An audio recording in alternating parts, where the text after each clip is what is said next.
Hello, and welcome to the Weird Stories podcast. My name is Clara, and I will be your host.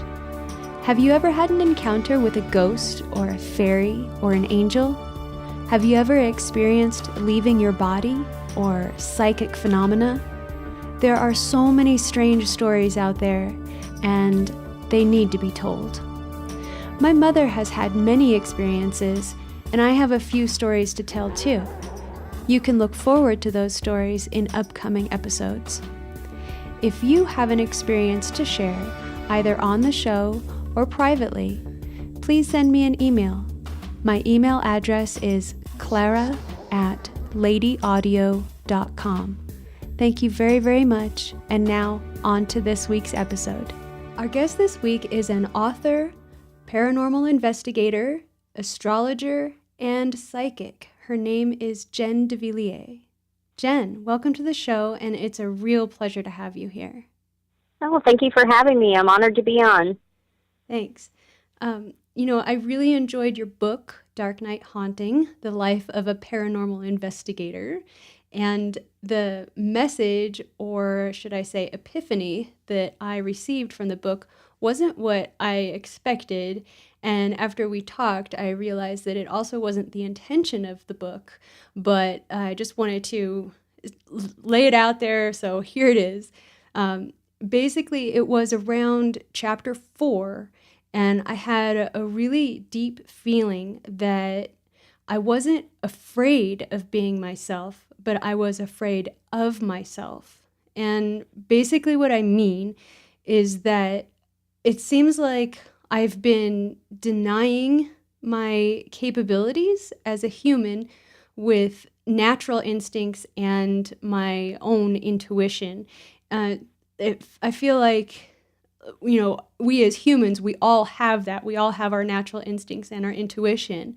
And it just seems like for me, I've been suppressing those feelings or those knowings, those natural things, those natural knowings that we all have. And I just wanted to, really thank you from the bottom of my heart that, by you going ahead and writing that book and for continuing to be a sensitive person, I just think it's your example that has touched me most of all. So yeah, I just wanted to thank you for that. And then also, I wanted to also let the audience know that right when I was writing all of these notes, there was a loud sound of thunder from some lightning nearby. And then right after that, it started hailing. And it hailed for about, an hour or 2 hours or so. And I actually recorded some of the audio of that.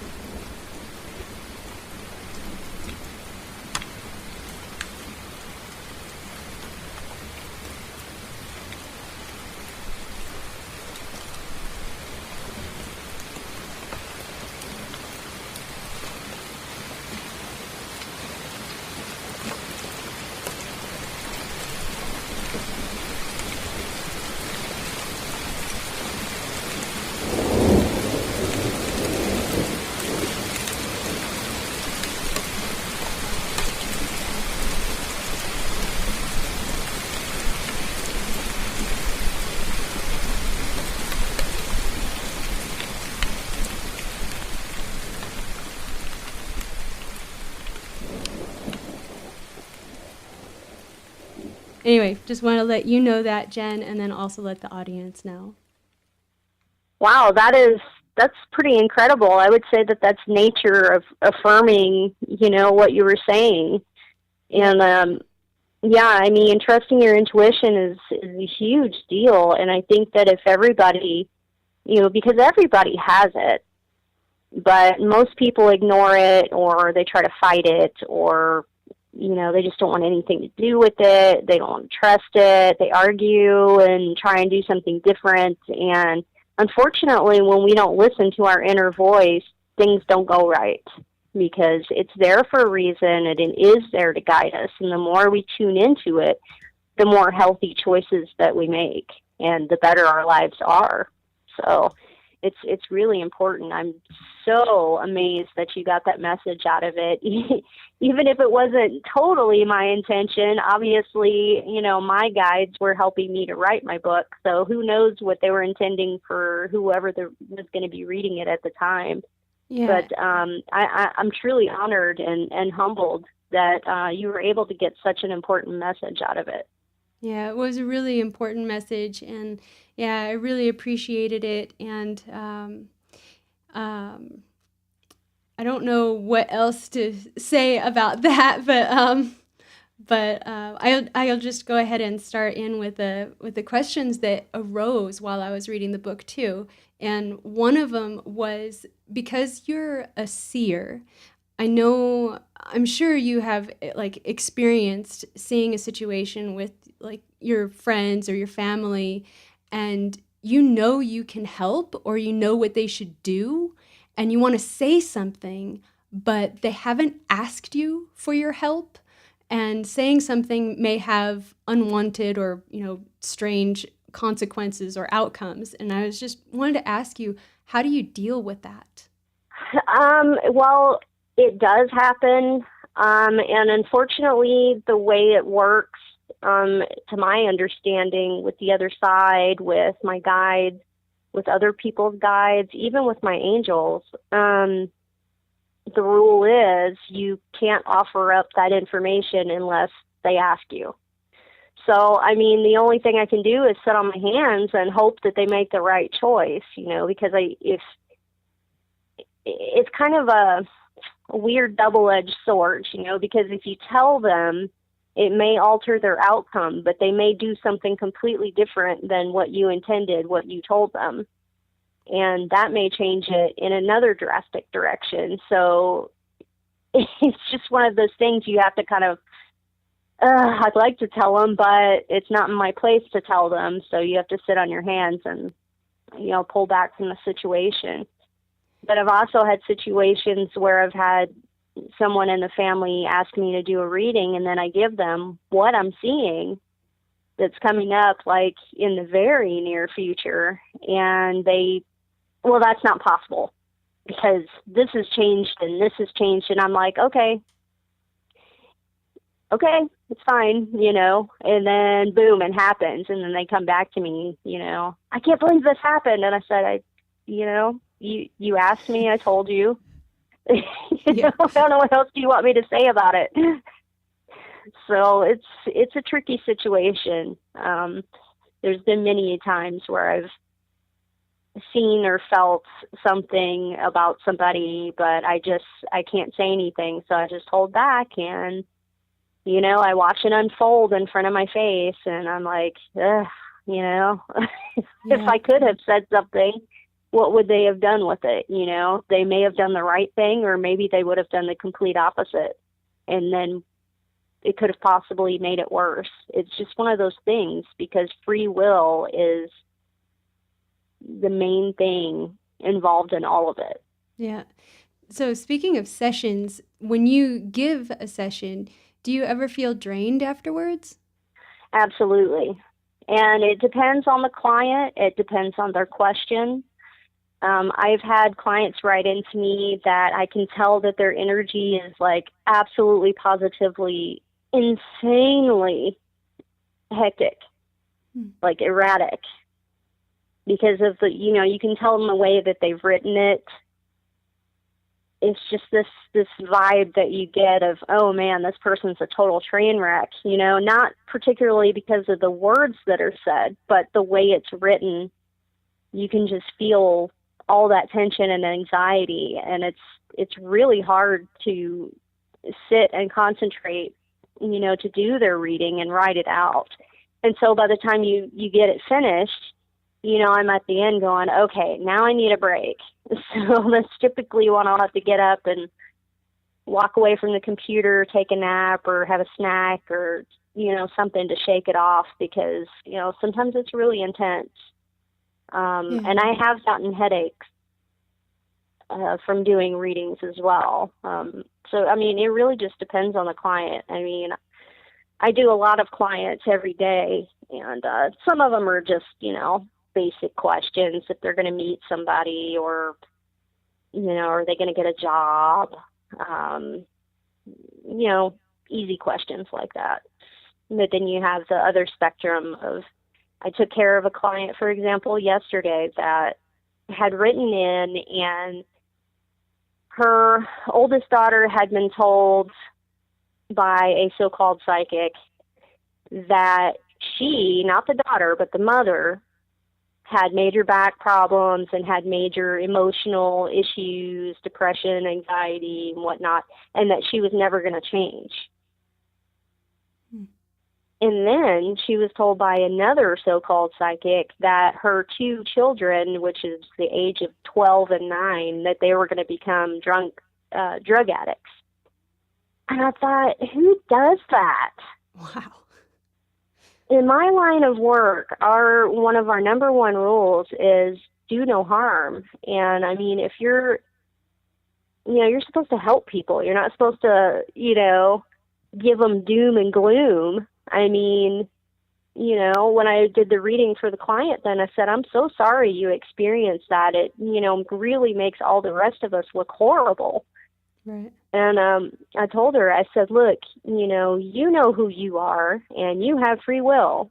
So it doesn't matter if she saw that you were never going to get better. That's up to you. That's not up to her. And as far as your children are, they're still very young and impressionable, and there's no way to know that they're going to end up being drug addicts. It's ridiculous. Yeah. So, that session was really stressful for me because I was already really upset by what I read. Mm-hmm. And then in doing the reading, it's like trying to give her my best while still feeling upset by what I read in the first place. So when I was done with that one, I had to take a nice long break. Yeah. So yes, it does drain me, and, I just have to shake it off. It's really all I can do. I take hot baths frequently. Sometimes I put sea salts or Epsom salts or something to dissolve the negative energy as well. So just depends. Yeah, I found that one of the things that works for me, not that I give sessions, but when I do have those feelings, or when I talk with friends or people that, or even if I'm just watching a movie that has something that hits me, one of the things that I do to deal with it is I'll go on a mountain bike ride. And sometimes I can do it if I go for a walk, but it would have to be a really long walk. But for mountain bike riding, it kind of dredges up a lot of the energy that's kind of sitting in my blood. It gets all my blood moving, and and I start deep breathing really hard to get up the hill and stuff like that. And that really helps to kind of get all that energy moving and out. So that's kind of how I've been dealing with it. But that's interesting. I want to try taking a bath and see how that can help. Well, what's always recommended to me is either a bath or a shower. And if you use sea salt, if you're taking a shower, it's a little more tricky, but you can pour some of your liquid soap in your hand and then put some of the sea salt also and mix it in with your soap. And then bathe from head to toe and let the water just wash all the ick off of you, Yeah.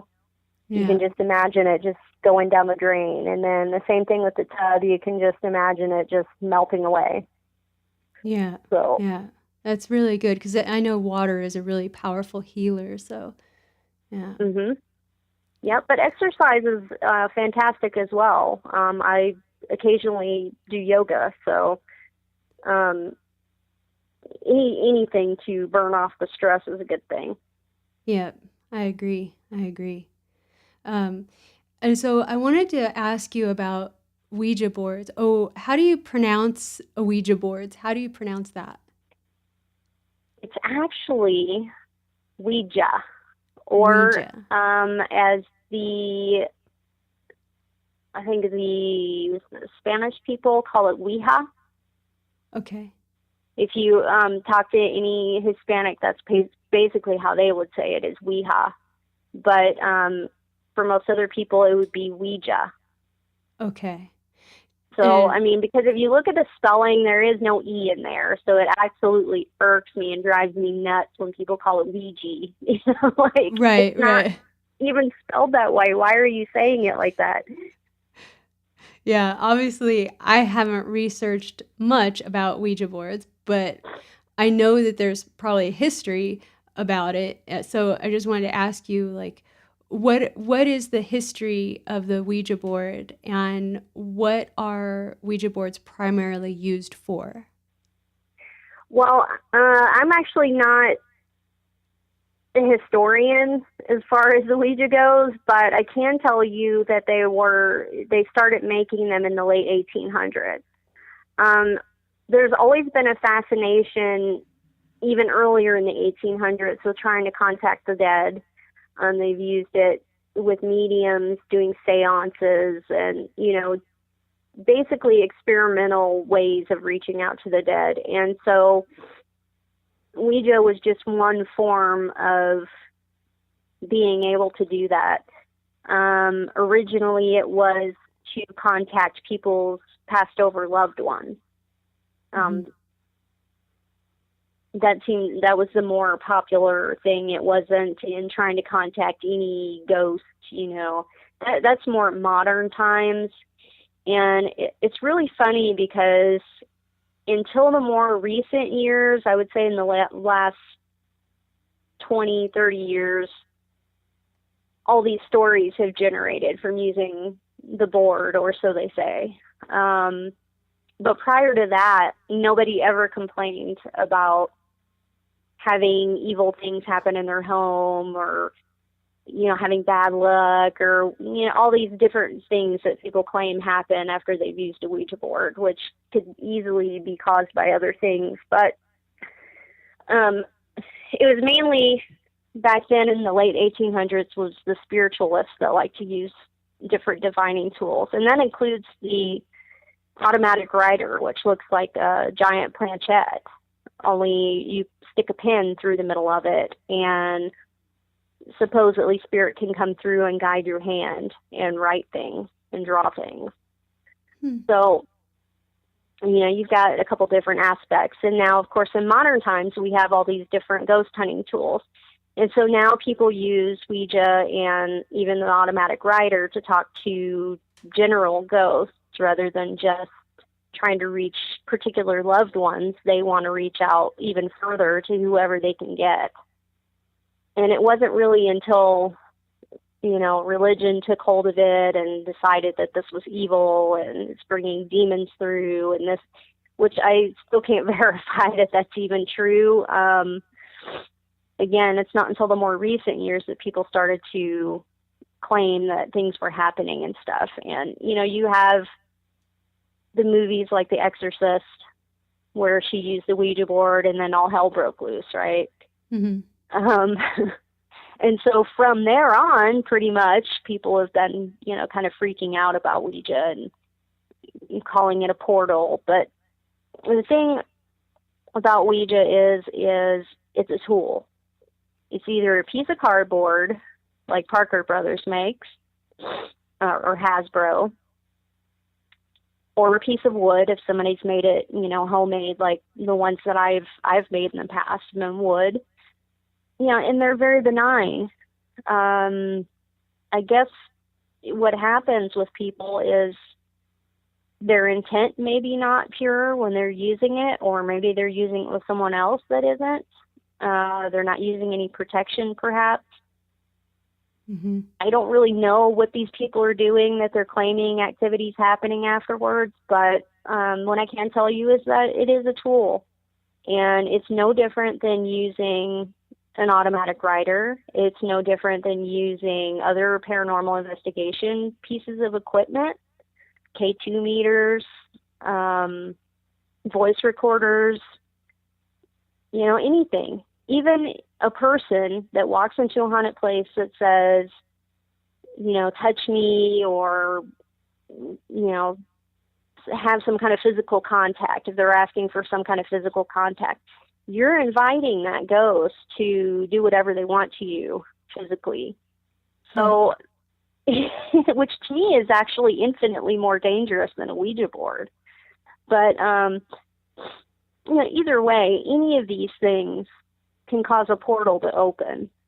I don't believe for one second that an actual board itself is a portal. That just doesn't make any logical sense to me.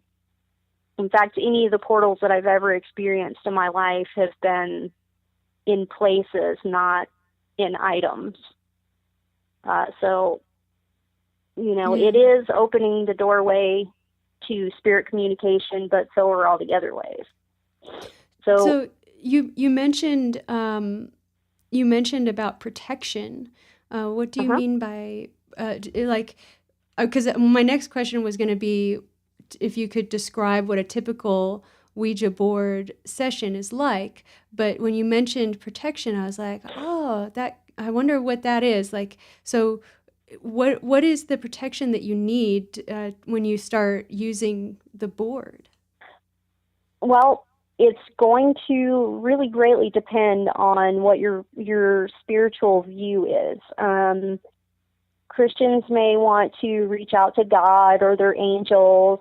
Wiccans reach out to their gods, their goddesses. Maybe some sage gets burned or some incense gets burned. It depends on what your own belief system is. Me personally, anytime I bring out my board, which I do frequently because I talk to my spirit guide that way, I always started out by calling to Archangel Michael to oversee the session to make sure that no negative energy or entities come through. Basically, he stands guard.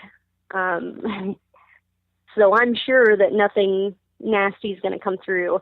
And, I've been doing this since I was 8 years old, and making them and using them by myself, and I've never had anything ever happen, ever. So it's really hard for me to invest in people, having activity because they've used a board. And I'm like, you know what, it's possible that you opened up some communication, but the board didn't cause it. You did. You see what I'm getting at? Right. The board is not a portal. The board is a vessel for you to communicate. Right. If your hands aren't on it, typically nothing happens, right? It just sits there. Only in the movies does it show the planchette fly across the board when nobody's touching it. So, I mean, but, I try to teach people, and that is what I have lectured about in the past, is about Ouija, because it's kind of an important thing. You have all these movies that are coming out. There's another Ouija movie coming out. And I thought, geez, wasn't there enough with the last one? But once again, there's going to be people that are going to come out of that thinking that that's what's going to happen if you use a Ouija board. Right. So it's comical to me almost, but it's just more of a fuel for my fire to teach people what it really is, and how to protect yourself. But I mean, not just against Ouija, but if you're going to communicate with the dead in any form, even walking into a haunted place and saying, communicate with me, you really should protect yourself before you go in there, because you never know what you're going to come across. Could be a demon. It could be just a nasty spirit who was, because he was nasty when he was alive, so he's still nasty in death. And it happens. In fact, a lot of the supposed demonic cases, I believe, are just nasty people that were horrible when they were alive, murderers and people that were just horrible, and when they die, if they stay on this plane for whatever reason, they haven't changed. So what's to expect them to not scratch you or hurt you or push you? Because if they would have done it in life, then certainly they haven't changed. I can kind of see what you're saying now, because it's interesting that you mention Archangel Michael, because I was just listening to another podcast where a gentleman went through he died, and he told the story of what happened to him when he died and then how he came back. And Archangel Michael came and basically was like, it's not your time. And then he came back. So I Yeah. can totally understand having Archangel Michael be the protector. And then if you do go into any situation trying to communicate with the dead or with the spirit world, yes, you need to have protection. You need to have someone or something like an archangel to be there to help protect you, because anything can happen. Like you were saying, you could get scratched, you could get, entered, something could enter you, Right. and it's so playing with anything, it's really up to you to protect yourself. And it's not the board that's doing it. It's not, you know, the planchette that's going to be moving across the room, flying across the room or anything. It's really you. And it's up to you to have that responsibility to take care of yourself, not just in the physical world, but also for your spirit. So, yeah, I can totally understand what you mean to have uh, have that protection already there and in place. Exactly. And I recommend that to groups as well, not just an individual, but as a group. I think that the group leader, or if they have a psychic amongst them, somebody should perform some sort of protection ritual before they enter into a place that they're about to investigate. That way they don't get, and also to do it again when they leave, so that they're sure that nothing nasty follows them home. Because I've known several people who have been followed home from places, and they have some nasty things happen to them once they get home, and then they have a hard time getting rid of it. So it's just not one of those things you want to gamble with. Right, right. I agree. In addition to Ouija board sessions, you're also really knowledgeable about astrology. And how is an astrology session different? Or do you do astrology sessions? I do, but mine are via email. Okay. My day job is working for an astrology company, and ours is email based. And Okay. most of the astrology requests I get through my own website are usually emailed as well. So the person just sends me their entire birth information, and by entire I mean everything. The name, their birth date, the exact time of birth, the location of where it was at, and then of course what it is that they want to know about, because just about anything you could want to know about is in your chart, um, about who you are, what you have the potential to be, what your life's path and purpose. I mean, everything is in there. So I've only been doing it for a couple of years, and so I'm still, kind of a newbie, but it's mind blowing how much information is there and how much information can be had just from the planetary movements alone. I also write horoscopes for that website as well. So, and I do that weekly. So I always kind of have a heads up as to what's coming and what you can expect from it. And I don't know if you've been able to read any of my blogs that I've written, like when Mars was in retrograde. I wrote an article about it. I wrote one about Neptune being in retrograde, which is still active now. It doesn't go direct until November. So it's impacting people. They all impact us in different ways. Retrogrades makes things a little frustrating. Depending on where it is in your chart, it can kind of tell you in what area of your life that you kind of need to keep an eye on while it's in retrograde. Like, I'll give you an example. Let's say it's transiting in your third house. The third house is communications. So that would mean communications could be frustrating with other people. Emails could be delayed or lost, or something could get lost in the mail. Anything that has to do with communication. Something could go, funny, or obstacles. And But at the same time, it can cause frustrations. It can also cause you to look at what your dreams really are. And Neptune is about kind of soul searching. And so when it's in retrograde, it kind of forces your hand to sit down and really dig deep and figure out, what are your dreams? And then you start to make goals for yourself. Grab a pen and paper and start writing down short-term goals, long-term goals. And basically your life starts to shift so that it can start to change and head in that direction. A lot of people are figuring out now, because we're in Mercury retrograde as well, people are figuring out who belongs in their life and who doesn't anymore. So you find a trend that people are starting to cut people out of their lives that they're realizing are toxic and not helping them to further themselves anymore. This person's always negative and beating them up and just has never anything nice to say. And people are starting to say, okay, I've had enough of that.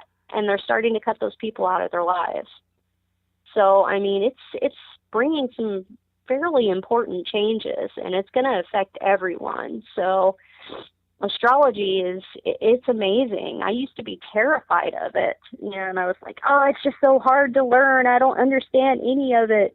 Mm-hmm. And then after joining or working for this website, they were kind of like, well, you kind of need to learn it. And so I started to learn it. And at first I was, intimidated. And once I started to really dive into it, I said, wow, how does anybody do readings at all for anybody without using some astrology? Because I've always done tarot cards. I've been doing tarot cards since '93. So, getting into astrology, I'm like, holy cow, this gives you so much more information than tarot cards ever could. So it's fascinating. It really is. And one of the things that fascinates me about astrology is in regards to the retrograde, when planets go into retrograde, because I come from more of the astronomy background, where I really like just kind of knowing where the stars are and what they're doing and things, NASA and what are they up to and all that kind of stuff. But in astrology, when a planet is in retrograde, it's basically what it is. It's just an optical illusion, right? So let's say you're in a car and you're going along, and then all of a sudden, like you're stopped at a stoplight, and then the car next to you backs up a little bit. Uh-huh. And that weird feeling that you get that you're actually moving forward when you're not. You're actually standing still or, sitting still in your car, but the other car is moving. And there's that little bit of unbalance that you feel when that other car moves. It kind of freaks you out a little bit, right? So when I try to match those two together, astronomy and astrology, when it comes to that retrograde thing, there are unconscious things that happen or subconscious things that happen around us all the time. And one of the main things that happens are the alignment of the stars. Even though you can't see the stars during the day, they're there, and your subconscious picks up on that. And also at night, when you are outside and you do see the stars, your subconscious picks up on all of the things that are going on. Of course, it's not in your conscious mind. You can't possibly grasp everything in your conscious mind.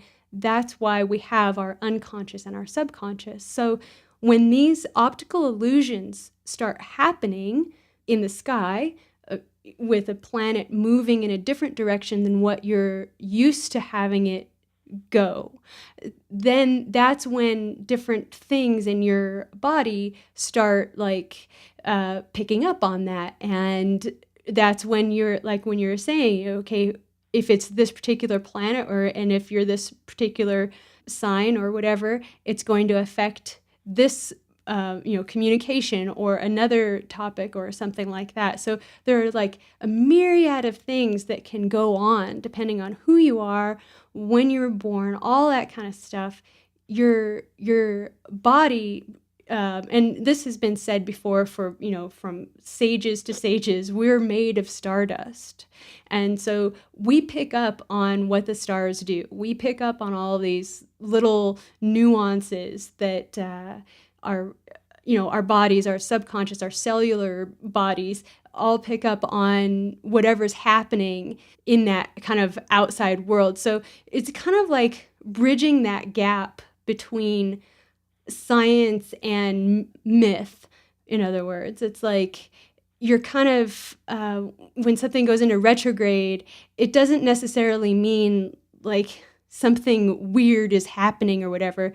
Basically, it is an optical illusion, but because of that, it does have an impact on us as little living beings on this planet.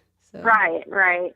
And I mean, technically what a retrograde is anyway is that the planet has slowed down. It stopped moving forward. Not stopped moving forward, but it's not moving at its normal speed. It's going a lot slower, and it makes you feel as though you're running in place.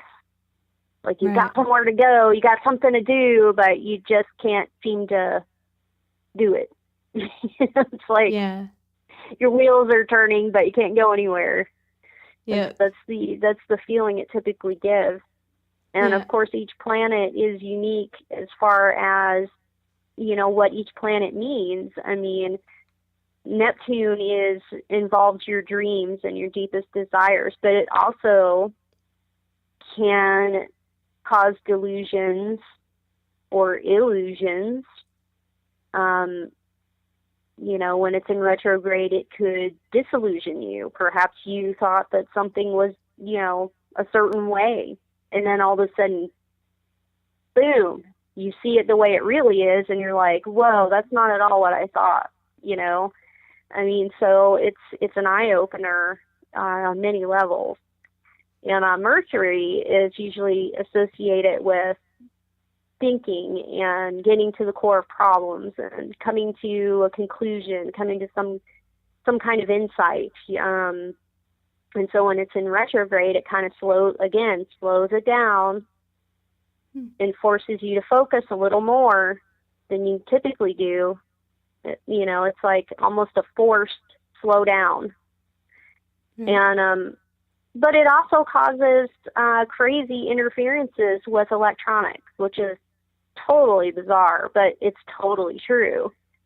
I mean, I can't think of a Mercury retrograde that I've been through that I haven't had frustrations with emails or computers. Even the checkout counter at the grocery store, there's some kind of problem. Coffee maker stops working. I mean, and I've gotten so used to it that I'm just like, whatever, man. Okay, it's cool. I'm cool.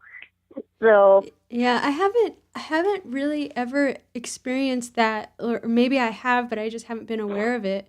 But I just heard that is Mercury in retrograde right now? Yes, it is. Okay, so I heard that, but I didn't know for sure, so I want to ask you first. Yeah, there's also a shadow period, and a lot of people don't know that there's a shadow period.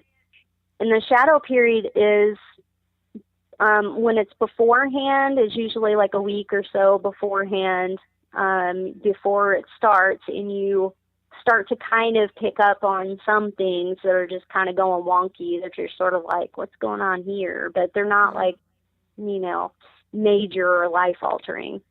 Yeah. And then of course, then you have the actual retrograde itself. And this one I think only lasts until the 22nd or the 23rd of September. Mm-hmm. So it's not too bad. Like I said, the Neptune one is longer. That one's going to run until November, and it's already been going for like a month or so. The Mars retrograde was 2 months, but yeah, and then the shadow period after can last up to 2 weeks, which means it's kind of like a shock wave. Mm-hmm. So whatever you've been experiencing with Neptune already, there's still the possibility of a little bit more of that action happening for up to 2 weeks after. But it's typically just not as strong or intense, but it can still be there, kind of like a ripple, But so yeah, most people don't know about that portion. No, I didn't know about that portion. But yeah, I've never, I mean, like I said, it could just be me not being aware of it because I'm not, haven't really studied much about astrology, but I Hmm. haven't really experienced anything that I'm aware of in regards to, electronics or getting weird weird things with electronics. But maybe now that I have a little more knowledge about it, maybe now I can kind of start to pay a little more attention and see, okay, so supposedly Mercury's in retrograde right now, so here's what I can look out for, and then just kind of raise that awareness within and see what might happen. Yeah, I mean, it can even cause cars to act up. It just seems like one thing after the next. But, now that you know, you'll start seeing it and you'll go, oh man. And you'll Yeah. start to realize, because I have a lot of people that even hit me up on Facebook and they're like, oh my gosh, are we in Mercury retrograde or what? There's some crazy stuff going on. Yeah. And, Yeah. sometimes it is, sometimes it is Mercury. And then sometimes it's like, no, it's not Mercury, it's Neptune or it's, Pluto. Right. Because Pluto is still in retrograde as well. And he still has a couple weeks left before it goes direct. So, And then there's some people that I just feel like going, no, it's not anything. It's just you. You need to yeah, change. there are some people, yeah. So you mentioned tarot readings, tarot cards, and do you give remote tarot sessions? Well, that's mostly what I do is via email. And Okay. it's funny because I do have a lot of people that are like, I thought you have to do that in person. Well, that's not really true. I've been doing it for so long that all I really even need is their first name and their question. I really don't even need much more than that as far as for tarot. Um, and actually, I usually prefer them not give me any information as far as the history or why they're asking me the question or any of that, because I feel like it's more authentic when I can tell you things and then you come back and go, wow, I gave you like hardly any information at all and you nailed it. That's much more affirming for both of us that I did it. And I'm still getting reviews via my day job and everything that are in, basically they all kind of say the same thing, that they can't believe that they really didn't give me much to go on as far as their question even.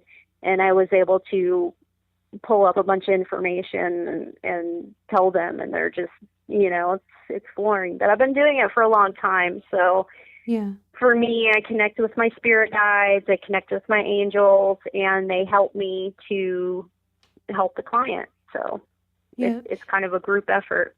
Yeah, you mentioned for the person to be there for the client to be there in person. And yeah, that was what I thought, that you had to have the person cut the cards with their own hands. So basically, if you only need their first name and the question, how do you tune into that? Is it because of the first name, having that first name? It is usually, sometimes people throw me their location or their birth date or something like that. Something that makes it a little more personal, I guess, to the person. As far as like what I do, through the websites, they already provide their name and birth date, location. So that's already kind of there anyway. People that email me through my email typically will tell me their birth date, whether or not I've asked for it, they'll give me the birth date or something like that. And that's fine. Sometimes they ask about, somebody that they're interested in or something like that. And sometimes I don't even need that person's name, the person that they're interested in. All I have to concentrate on is that person and the fact that it's for, reading for the person that they're interested in. That's like all the information I need. Mm. And it comes through. So there Oh, go are some ahead. people that can't do it without doing it in person. But I think that's kind of limiting, because you have so many people out there And it just makes more sense to me to tune in with your spirit guides, or maybe their spirit guides, or however which way you can do it. To me, it helps more people, because you're not limiting yourself to only doing it in person. But I mean, I understand the people that prefer, having an office or a building that they use and have people come, or things like that. I've done plenty of readings for people in person as well, but I travel and stuff to do lectures, so I meet a lot of people that end up emailing me later on and wanting readings. So it's just one of those things that kind of have to be open. The more open you are, the more people you can help. Yeah, it seems like having the cards, I could be wrong, but it seems like having the cards cut by the person you're reading for is almost like you're picking up on that energy, and then the cards are picking up on that energy, and so you can, give the reading. But the more practice you have and the more experience you have, and making those connections, it seems like even in a remote session, you can kind of tune in, using guides, using your spirit guides to find out, to get that energy and tune into that energy so that you can give an accurate reading. Yep, that's exactly how it's done.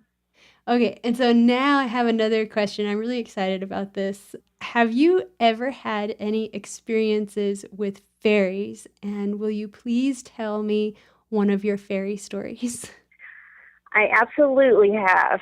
I've actually had quite a few, and it's funny that you bring that up, because with the Neptune in retrograde, and also with the veil between the living and the dead, and also to other realms, is like super paper thin right now. So actually, a lot of people are having fairy encounters. I've had plenty of my friends reach out to me because I've brought it up, that are asking me, what is this? What is it I'm seeing? Most of the experiences that I've had, and as well as others, they seem like flashes of light. Like somebody just took a picture, but there's nobody in the room that could have possibly have taken a picture. Like kind of quick dart flash. And it can either be white or it can be different colors. I've seen orbs of light just kind of zip right past my field of vision, and I'm just like, okay, that was interesting. Because I know that what I'm looking at isn't of our realm, so it's just one of those things. I know I'm not hallucinating because I'm not on any drugs. I'm not, I'm just having a normal day, and I just see this colored orb just go, whoop. I have a picture of one. I have it on as my desktop picture right now on my computer. I'd love to share it with you, and I'll also put it in the slideshow for our podcast today. But yeah, I do have a picture of a blue orb that was, I mentioned I like mountain biking, so my husband and I went on a mountain bike ride, and we went to this little magical place. Well, I consider it a magical place. I don't know if it's like technically written anywhere that it's a magical place, but I was just taking pictures, as I frequently do. I always bring my camera wherever I go, and it picked up a little blue orb. Like, it's not the entire thing. It's just like a half of an orb, and it's blue. It's kind of like a turquoise blue. And I know it's not something from my camera doing it, because I can show examples too of how light refracts from my particular camera that I have. And this is not a light refraction, reflection or anything from the lens. Like I said, I can show like side by side what the because there are those natural little sunlight orbs that happen when you have the certain angle, Right. And my camera has a certain way of doing that, and they're always like kind of reddish or pinkish hues, and you could totally tell how they're reflecting off of the lens. And this is not that. It's a really interesting little picture, but it's interesting that you mentioned it being mentioned, a fairy, or is like a fairy being this kind of orbish light thing. Right. Or like a flash, a quick light flash. Sometimes I see the reflection on the wall. When I'm working, I'll see it. But I also see it when I go out walking around in the park and things like that. I can see they're kind of like fireflies, but different colors. And fireflies don't come in different colors. So, Yeah. you know, when you're seeing it, it's kind of like, wow, that's bizarre. But my favorite story and experience with them is, and I do work with them, by the way. I do fairy readings for people as well. Wow. I didn't know that. That's really, Yeah, they're really cool and fun to work with. I love them. But they are, I have to warn you, they are very blunt sometimes. And I've read for myself in the past, and I'm kind of like, ouch, couldn't you have been a little bit more gentle? And they're like, no, we're going to tell you like it is. That sounds like a fairy to me. Yeah, they're like, you get what you get, you know. But no, my favorite experience is I had a car that out of nowhere suddenly had an infestation of ants. Like, just one day I got in my car and there was a bunch of ants in there, and I'm like, how in the world did they get in here? And this started, you know, it kept going for like a couple of days, and I'm like, okay, I don't want to kill them, so I'm not going to put poison in the car. What do I do? And then I just decided to reach out to my fairies, and I said, fairies, I don't want to kill these creatures. Can you please relocate them? And I kid you not, the next day the ants were totally gone, not a trace. Wow.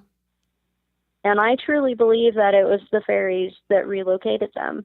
I have no other explanation. I didn't put anything in the car to poison them. I didn't do anything differently to get rid of them. They were just gone.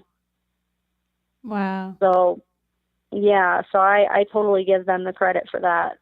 I wanted to tell you my fairy story too, if you don't mind. Sure.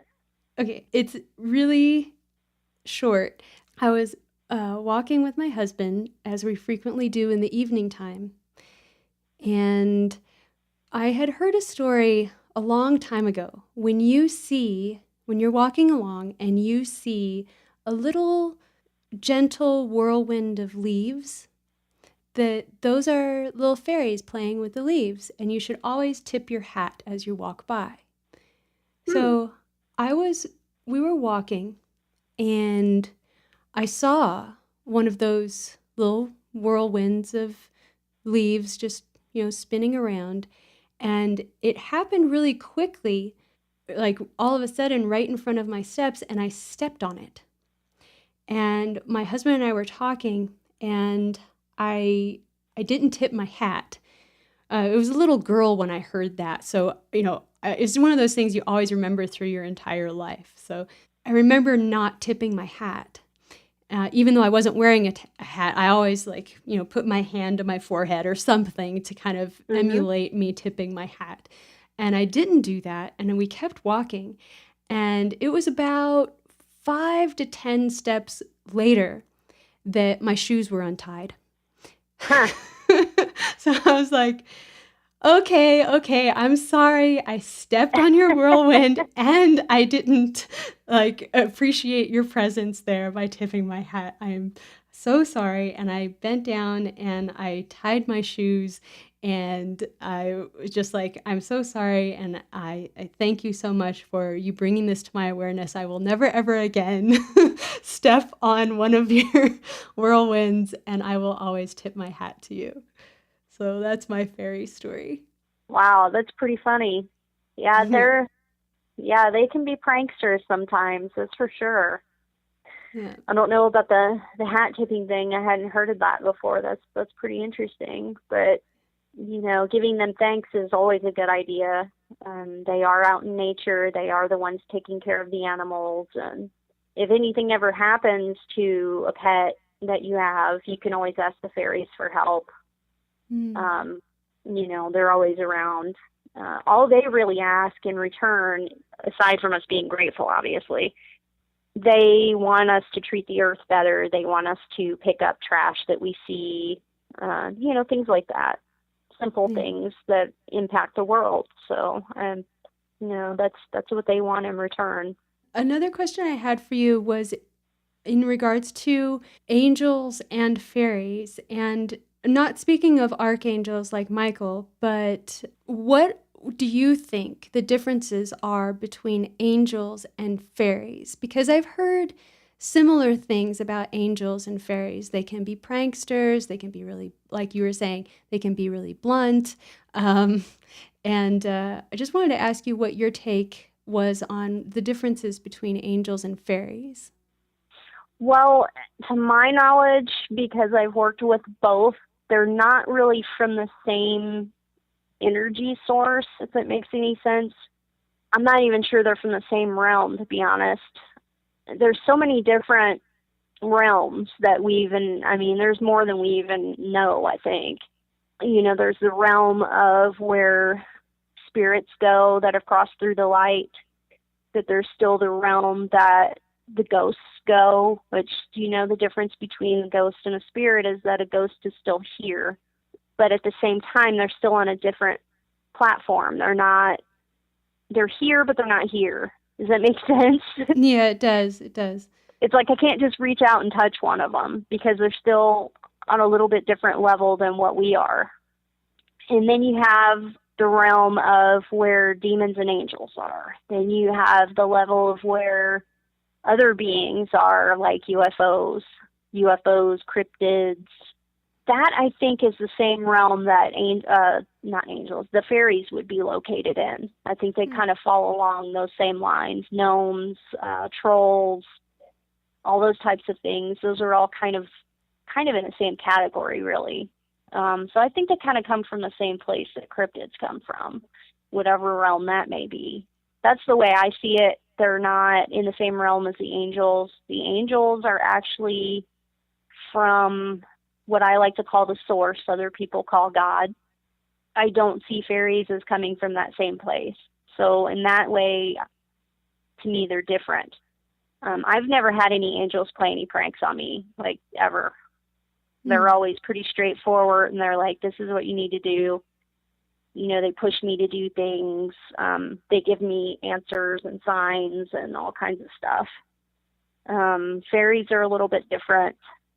For me, I have various oracle cards that I use for the fairies. And what I mean by they're blunt and everything is the messages that come through are serious. They are what they are. Some are very loving, but then some of them are like, hey, you need to snap out of it type of thing. They're just, and with angels, they take more of a gentle approach, a more loving approach.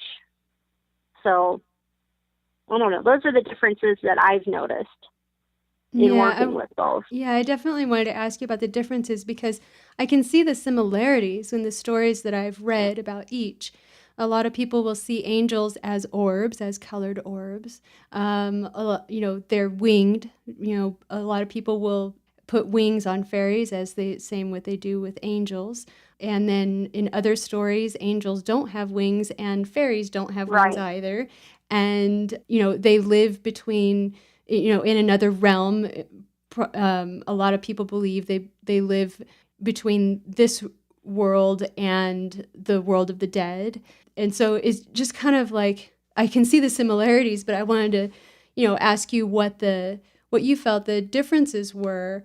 Yeah, I think that really helps me to kind of see that where angels seem, their messages will be more from that place of love, and a fairy can have either or. It's like it's a different plane. So not speaking in terms of like how planes are laid out, they're not linear. They can be.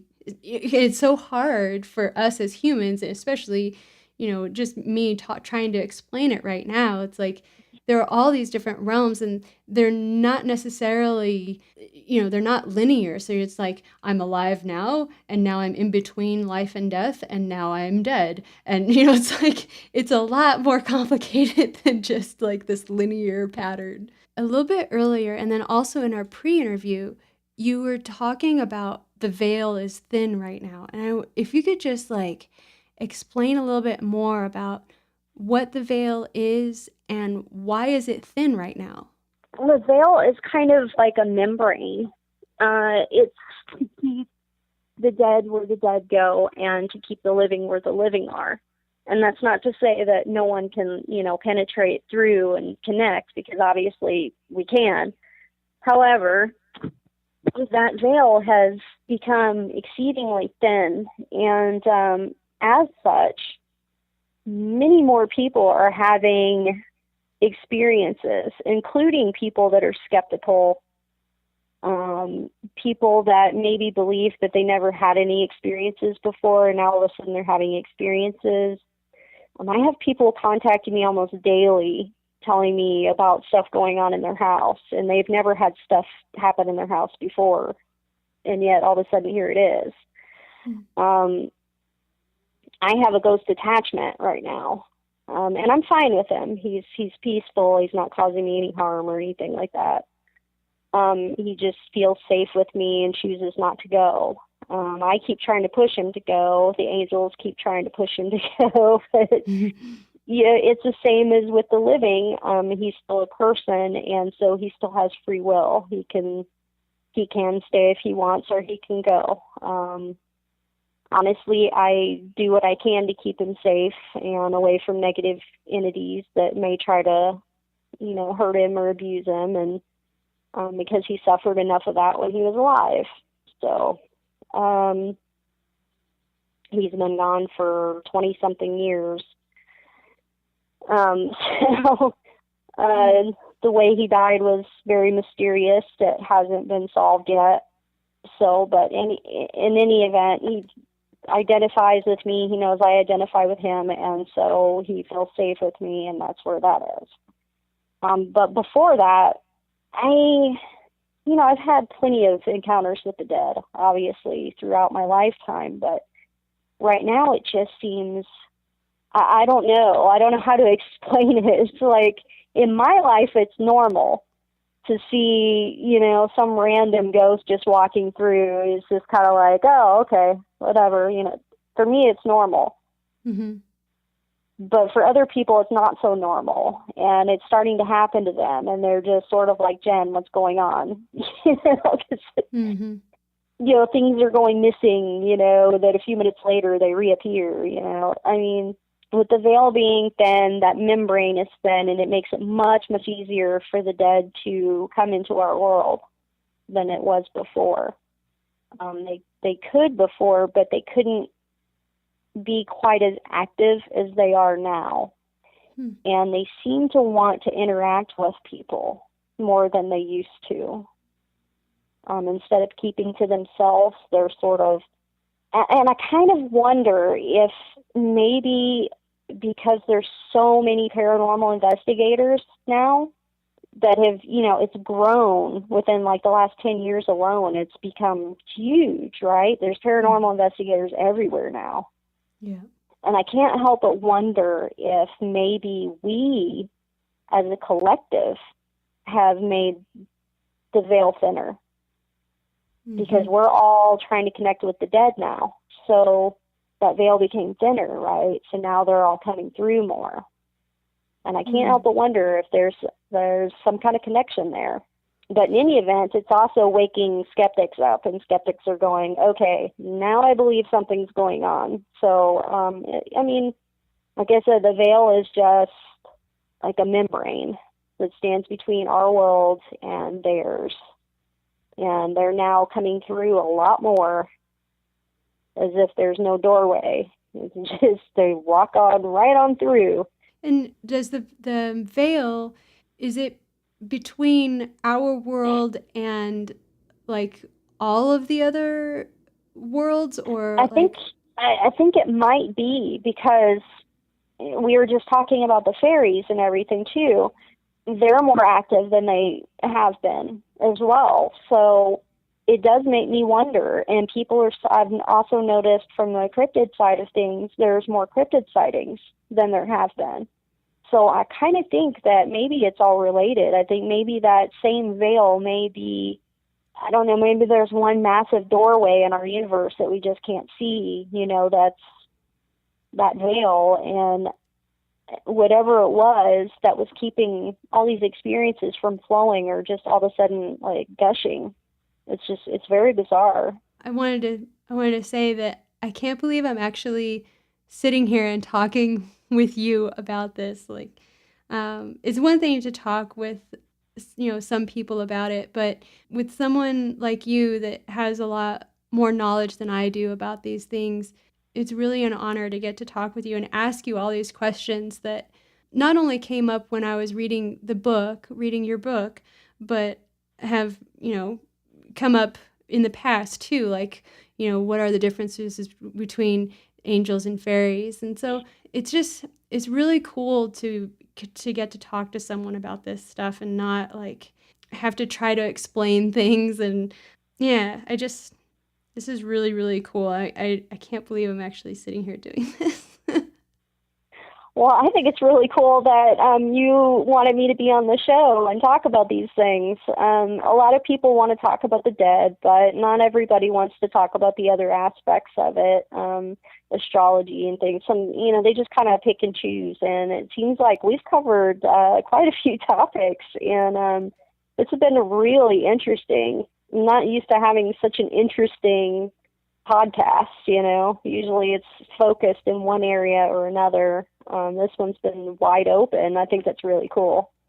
Yeah, thank you so much. Yeah, I really appreciate it. And I could sit here and talk with you about more details about all of these topics for probably another 3 or 4 hours. But I know we're already like over time, so I guess, I should probably just call it a day. But hopefully if you're willing, I would love to have you on the show again, Jen. Oh yeah, I'd love to. Yeah, that'd be great. Yeah, thank you so much for taking the time. I really, really appreciate it. Well, thank you for having me on. It's been an honor and a pleasure.